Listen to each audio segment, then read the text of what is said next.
For today's video, dadalhin namin kayo sa Lorenzo's Way. Nasa second floor ito ng C2 Building, Bonifacio High Street Central sa 7th Avenue, BGC. Pag nilagaw pa naman kayo, ewan ko na lang ha. Maraming pagpipilian sa menu nila. Pero trip namin ngayon ang lengua estofado at calamares en su tinta. Habang naghihintay, mag-appetizer muna tayo. Quesong puti caprese. This is soft Laguna cheese with tomatoes and fresh basil pesto. Lalong sumasarap ang quesong puti pag nahaluan na ng pinagsamang asim at tamis ng katas ng kamatis, ang fresh lang niya sa bibig. Samahan mo pa nung hint ng basil pesto, katakam-takam talaga. Eto na ang ulam namin. Here's the calamares en su tinta. Umuusok pa nung sinerve sa amin. Ito yung masasabi mong lutong bahay talaga. Malambot yung pusit, tapos yung sauce niya may kaunting asim. Maaalala mo yung mga ninuno mo sa bawat subo mo nito. Yung serving niya, good for 3 to 4 people.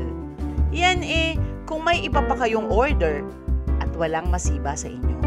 Pero sobra-sobra ito para sa isang tao. Si Scar ang pumili nito. Ako naman ang pumili nitong lengua estofado. Every time na may lengua sa restaurant na pinupuntahan ko, yan agad ang ino-order ko. First time ko dito kay Tito Lorenzo.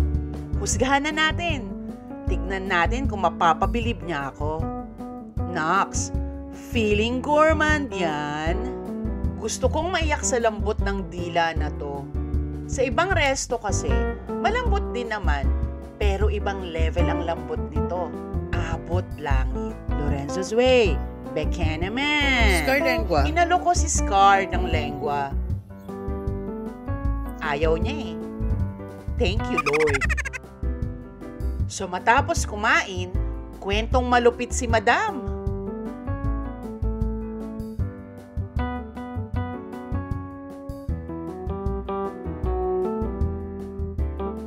Kala mo 1 year kaming hindi nagkita. Ako, nakikinig lang. Yan kasi talagang silbi nating mga nililibre. Yung makinig. Yun, magpapakapi si Madam. Sasagarin ko na. Order na rin ako ng dessert. This is sekreto ni Maria Clara. I-reveal na yung secret na yan. Yung sekreto mo na yun. Ano yung tinatago niya. Sana number ng loto.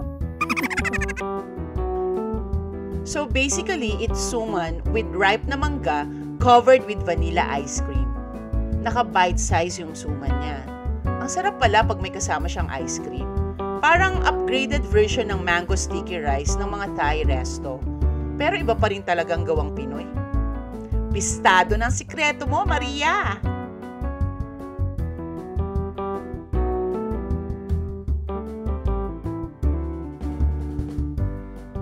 And I ordered this almond cheesecake. Perfect kasama ng cafe americano. Solve! Ang hatol namin ay katakam-takam talaga. Abangan nyo yung merienda cena namin sa Grand Hyatt Hotel sa susunod naming video.